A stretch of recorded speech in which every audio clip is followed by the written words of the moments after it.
कार्यक्रमाला उपस्थित असणारे लोकप्रिय खासदार ओमराजे निंबाळकर साहेब, या कार्यक्रमाला उपस्थित असणारे सेनेचे जिल्हा अध्यक्ष रणजितदादा पाटील साहेब, मेघराजजी पाटील साहेब, काँग्रेसचे अध्यक्ष रुपेश शेंडगे, सेनेचे अध्यक्ष अनिलरावजी शेंडगे, राष्ट्रवादीचे अध्यक्ष हनुमंतरावजी पाटोळे, मंचकावरील सर्व नेते मंडळी, गुन्ह्यामध्ये आपण बसलेला आहात. आपल्याला ओमदादांचं भाषण ऐकायचं, त्यामुळे मी लांबलचक भाषण या ठिकाणी करणार नाही.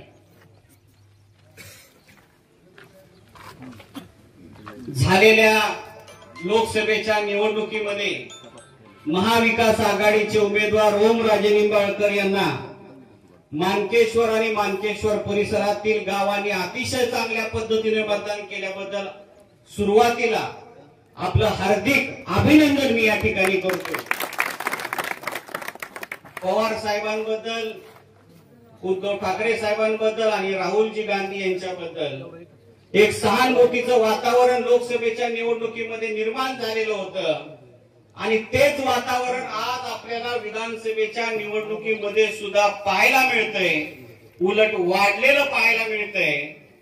या निवडणुकीच्या माध्यमातून सुरुवातीला रणजितदादा पाटील यांचं मी मनपूर्वक आभार मानतो की पक्षाने त्यांना एबी फॉर्म दिलेला असताना सुद्धा पक्ष आदेश आल्यानंतर त्यांनी त्यांचा फॉर्म विड्रॉल केला आणि पक्षनिष्ठा काय असते हे आपल्याला या ठिकाणी दाखवलेलं आहे. फॉर्म काढल्यानंतर खासदार साहेबांनी त्यांना उद्धव ठाकरे साहेब यांच्याकडे मुंबईला बैठक घेतली आणि त्या बैठकीमध्ये त्यांच्या नेत्यांनी त्यांना येणाऱ्या काळामध्ये योग्य तो संधी देण्याचा शब्द देखील त्या ठिकाणी दिलेला आहे. काँग्रेस, राष्ट्रवादी आणि शिवसेना एकत्रित आल्यानंतर निकाल काय लागतो हे आपण लोकसभेच्या निवडणुकीमध्ये या ठिकाणी पाहिलेलं आहे. मागच्या काळामध्ये आपल्या गावांना, आपल्या परिसरानं मला संधी दिली, आशीर्वाद दिला. आपल्या मतदारसंघाचं सिंचन क्षेत्र वाढवण्यासाठी मी प्रयत्न केला. सीनाफळगावचं धरण, शिराळा उपसा सिंचन, आराळा उपसा सिंचन, तांबेवाडीचा तलाव, सोनगिरेचा तलाव, असे 15 ते 20 तलाव आपण आपल्या मतदारसंघामध्ये केले. मी फक्त आपल्या भागातले मोजके तलाव मी तुम्हाला या ठिकाणी सांगतोय. 33 केवीच्या बाबतीत आपल्या एमआयडीसी मधलं 33 केवी, आंतरगावचं 33 केवी, डोंजाचं 33 केवी, वरुडचं 33 केवी, असे 15 ते 20 33 केवी आपण मतदारसंघामध्ये या ठिकाणी केलेले आहे. मानकेश्वरचं 33 केवी बद्दल सरांनी त्यांच्या भाषणामध्ये त्याचा उल्लेख केलेला आहे. त्यावेळेस देखील आपणच त्या ठिकाणी कार्यकाळ होता आणि खऱ्या अर्थानं आपल्या मतदारसंघाचा विकास करायचा असेल तर शेतकऱ्याला सिंचन आणि पाणी लागतं. आपल्या मतदारसंघामध्ये जवळजवळ सिंचन क्षेत्र वाढल्यामुळं ऊसाचं 500 कोटी रुपयाचं उत्पन्न आपल्या मतदारसंघामध्ये आता आणि 500 कोटी रुपये इतर पिकाच्या माध्यमातून उत्पन्न शेतकऱ्यांकडे येतं. हे फक्त सिंचन वाढल्यामुळे या ठिकाणी झालेलं आहे. आणि अशी परिस्थिती असताना हे सिंचन वाढवण्यासाठी असेल, एमएससीबी करण्यासाठी असेल, मी आमदार असताना काही कामं झाली, ज्ञानेश्वर तात्या पाटील आमदार असताना काही कामं झाली, आमच्या विरोधात सध्या ठाकूर साहेब त्यांच्या सुद्धा काळामध्ये काही कामं झाली. परंतु बाहेर उपरा असणाऱ्या माणूस आपल्या जिल्ह्यामध्ये येऊन आपल्याला म्हणतोय की इथल्या नेते मंडळींनी काय केलं. आपल्या नेते मंडळींनी आपल्या सिंचन क्षेत्र वाढवलं, वीज त्या ठिकाणी शेतकऱ्यांना चांगली दिली आणि दुसऱ्या जिल्ह्यातून येऊन आपल्याला शहाणपण शिकवण्याचं काम ही विरोधी पक्षाची लोक या ठिकाणी करत आहेत. गेल्या विधानसभेच्या वेळेस लोक थोडं चुकली, दिशाभूल केली. त्यांनी इलेक्शनच्या वेळेसच सांगितलं की मी उजनी धरणातलं पाणी आपल्या हिंगणगावला आलंय. हिंगणगावला आम्ही परवा गेलो होतो, तिथल्या लोकांनी सांगितलं एक टिपका सुद्धा पाणी 5 वर्षामध्ये त्या ठिकाणी आलेला नाही. आसूला सुद्धा तशाच पद्धतीनं त्यांनी सांगितलं होतं की 5 वर्षापूर्वी आम्ही त्या ठिकाणी पाणी आणलेलं आहे. परंतु 5 वर्षामध्ये पाणी त्या ठिकाणी त्यांनी आणलं नाही. उजनी धरणाचा बोगदा आपण आपल्या कार्यकाळामध्ये टेंडर काढलं, त्याचं 80% काम पूर्ण केलं. ते पाणी आपल्या तांबेवाडीच्या तलावामध्ये सुद्धा येणार आहे. परंतु 5 वर्षामध्ये राहिलेलं 20% काम सुद्धा ह्या आमदारानं केलेलं नाही. हे आपल्याला या ठिकाणी सांगणं गरजेचं आहे. आणि म्हणून आपण ह्या सर्व गोष्टीचा विचार करणं गरजेचं आहे. आपल्या मानकेश्वर मध्ये ऊसाचं खूप मोठं क्षेत्र आहे. बाणगंगा कारखाना असेल, आता हर्षवर्धन पाटील साहेबाचा कारखाना असेल आणि सोनवणे साहेबाचा बार्शीचा कारखाना असेल, या तिन्ही कारखाने हे आपल्या महाविकास आघाडीचे आहेत. आणि त्या माध्यमातून शेतकऱ्यांना मदत होण्याची त्या ठिकाणी येणाऱ्या काळामध्ये आपल्याला पाहायला मिळेल. मधल्या काळामध्ये ऊसाच्या ह्याच्यावर राजकारण केलं जायचं, ऊसाची भीती दाखवली जायची. परंतु आज हे तिन्ही कारखाने सक्षम असे कारखाने आपल्याकडे या ठिकाणी आहेत. त्यामुळे ऊसाच्या प्रश्नावर कुणालाही घाबरण्याचं कारण नाही. महाविकास आघाडी ही सर्व धर्म समभाव मानणाऱ्यापैकी आहे. सर्व जाती धर्माला बरोबर घेऊन जाणारी महाविकास आघाडी आहे. आणि सर्व जाती धर्माला बरोबर घेऊन गेल्याशिवाय आपण राजकारण करू शकत नाही, ही वस्तुस्थिती आहे या ठिकाणी.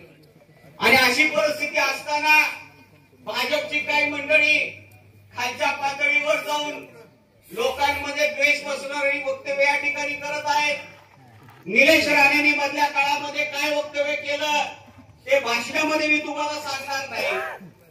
परंतु त्यांचा उद्देश काय आहे की जाती धर्मामध्ये भांडणं लागावी, सलोखा जो आपण निर्माण केलेला आहे त्याच्यामध्ये अडचणी निर्माण व्हाव्यात. परंतु ह्यामध्ये निवडणुकीमध्ये आपण ह्या सर्व गोष्टीचं काळजी घेणं गरजेचं आहे. संविधानाबद्दल सुद्धा तीच गोष्ट झाली. संविधान वाचवण्यासाठी लोकसभेमध्ये आपण सर्वजणांनी एकत्रितपणे मतदान केलं आणि विधानसभेला सुद्धा आपण सर्व समाजातील लोकांनी एकत्रितपणे मतदान करावं, ही विनंती मी तुम्हाला या कार्यक्रमाच्या निमित्तानं करत आहे. मागच्या निवडणुकीच्या वेळेस माझा पराभव झाला, तो स्वीकारला. विरोधी पक्षाचं काम आपण या ठिकाणी केलं. पीक विम्याचं आंदोलन केलं, दुधाचं आंदोलन केलं, सोयाबीनचा भाव वाढण्यासाठी आंदोलन केलं, कांद्याचा भाव वाढण्यासाठी आंदोलन केलं. जे जे विरोधी पक्षाचं काम असतं ते काम करण्याचा आपण प्रयत्न केला. परंतु आपण निवडून दिलेल्या आमदारांना काय दिवे लावले ह्याचा या निवडणुकीमध्ये आपण विचार करण्याची गरज आहे. अनेक घोषणा, मोठ्या मोठ्या घोषणा, 5 वर्षापूर्वी केलेल्या घोषणा, त्याची पूर्तता काहीच केली नाही. आता त्याच घोषणा परत 5 वर्षांनी ते करत आहेत. परवा एका भाषणामध्ये त्यांनी सांगितलं की मतदारसंघामध्ये मी फार्मिंग एअरपोर्ट तयार करणार आहे. आता फार्मिंग एअरपोर्ट इथं बसणाऱ्या बऱ्याच जणांना माहिती नसेल काय भानगड आहे. फार्मिंग एअरपोर्ट म्हणजे शेतकऱ्याचा शेतीचा माल दुसऱ्या जिल्ह्यात, राज्यात नेण्यासाठी विमानतळ बांधणं आणि विमानानं शेतकऱ्याचा माल दुसरीकडे नेणं. तिथं भूमचं बस स्टँड त्याच्याकडून झालं नाही, विमानतळाच्या तुम्ही शेतकऱ्याची चेष्टा या ठिकाणी करताय. अहो, त्या शेतकऱ्याला शेतामध्ये पीक असताना आडत्याकडून पैसे घ्यावं लागतंय आणि त्याला त्याचा संसार भागावा लागतोय. अशी परिस्थिती असताना तुम्ही त्याला म्हणताय तुझा माल विमानातून मी दुसरीकडे घेऊन जाईल, तिकडे विकायला लावील. ही शेतकऱ्याची चेष्टा करण्याचं काम या ठिकाणी त्यांनी केलेलं आहे. मागच्या इलेक्शनला त्यांनी म्हटलं की मी 1 लाख लिटरचा दूध संघ काढतो. 5 वर्षात तर काही केलं नाही. परवा फॉर्म भरण्याच्या कार्यक्रमाला म्हणाले की आता पुढच्या 5 वर्षात 5 लाख लिटरचा दूध संघ काढतो. मला आपल्या शेतकऱ्यांना या ठिकाणी सांगायचंय की आपला भाग हा दुधाचा आहे. 5 लाख लिटर दूध आपल्या या मतदारसंघामध्ये आहे. शेतकऱ्याचा काय प्रश्न आहे हो? तिथं माने दादा 15 लाख लिटर दूध करते, तिथं देसाई 10 लाख लिटर दूध करते. महाराष्ट्रातले जेवढे संघ आहेत ते सर्वच्या सर्व आपल्या मतदारसंघामध्ये येऊन दूध घेऊन जात आहेत. कारखान्यासारखं कार्यक्षेत्राचं त्याला मर्यादा नसते. ह्या जिल्ह्यातलं दूध दुसऱ्या जिल्ह्यात किंवा दुसऱ्या राज्यात जाऊ शकतं. खरा शेतकऱ्याचा प्रश्न आहे तो दुधाला योग्य भाव मिळाला पाहिजे. आणि दुधाला भाव कसा मिळेल?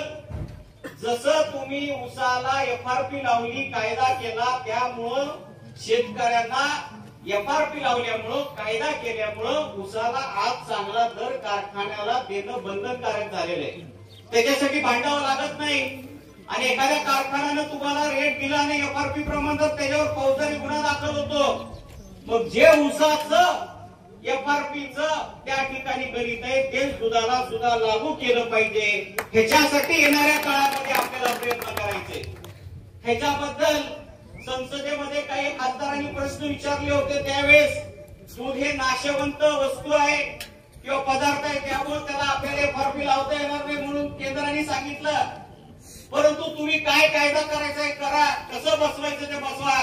दुधाला FRP प्रमाणे त्या ठिकाणी भाव मिळाला पाहिजे. ह्याच्यासाठी आपल्याला येणाऱ्या काळामध्ये प्रयत्न करायचे.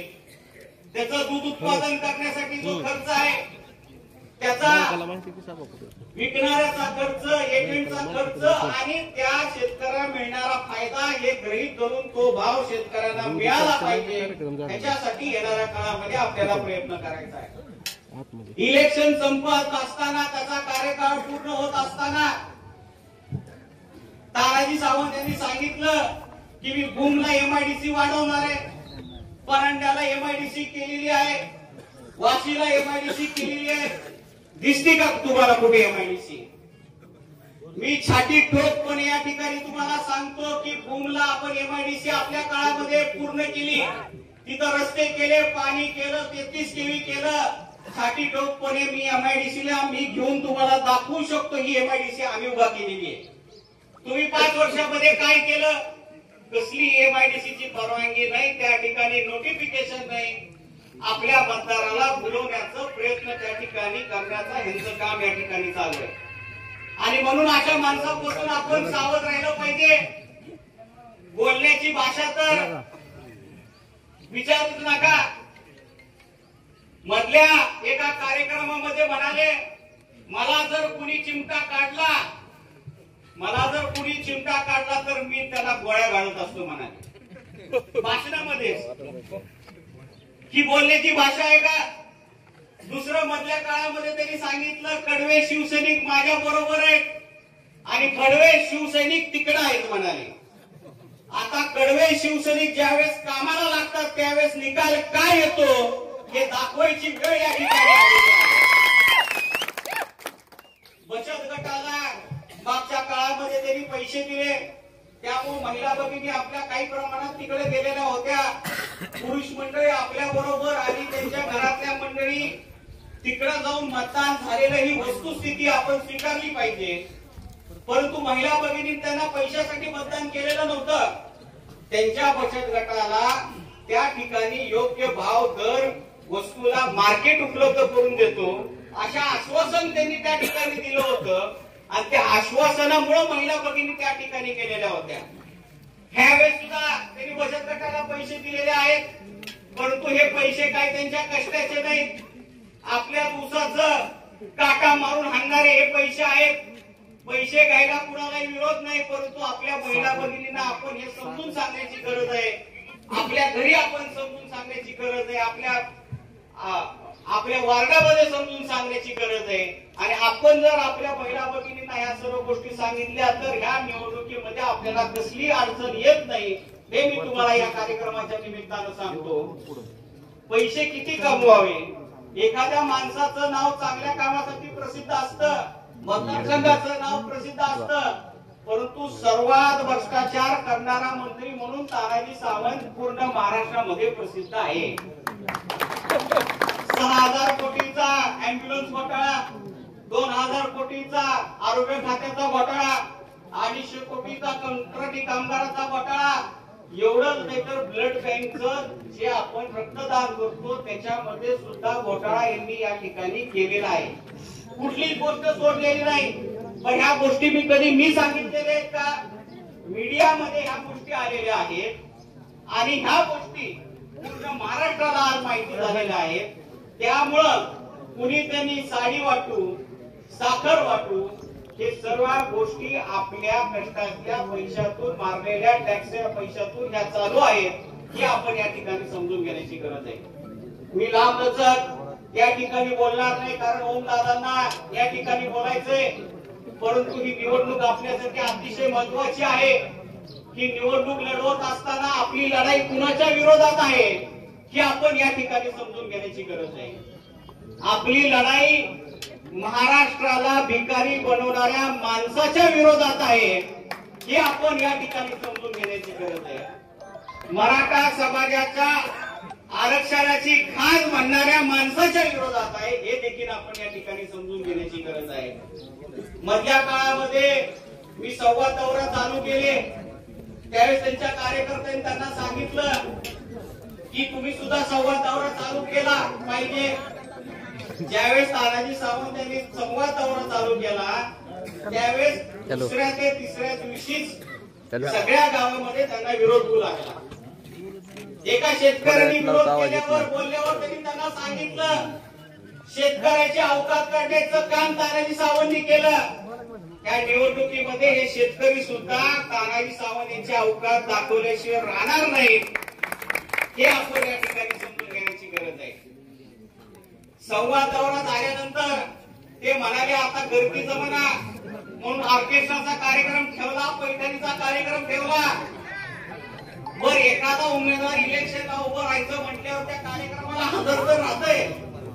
एकाही कार्यक्रमाला ही उमेदवार त्या ठिकाणी हजर राहिला नाही.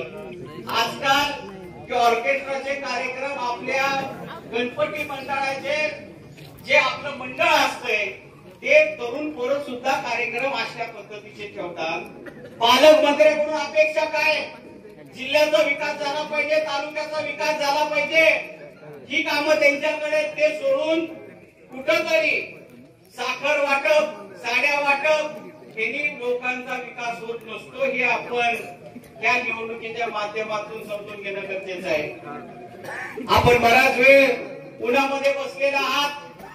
ओमदादांचं भाषण आपल्याला ऐकायचंय.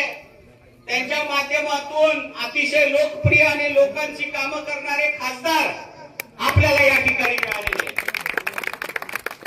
आपण समोर बसणाऱ्या माणसाच्या मतदानामुळं महाराष्ट्रामध्ये नाही तर देशामध्ये त्यांचा दुसरा तिसरा नंबर या ठिकाणी लीडच्या माध्यमातून आलेला आहे.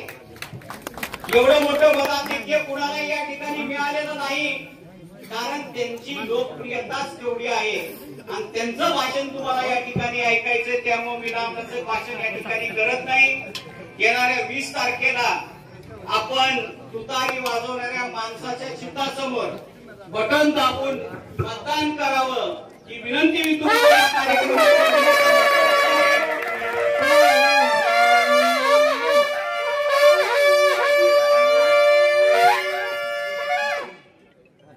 आणि ओमदादाला बोलण्यासाठी या ठिकाणी विनंती करतो.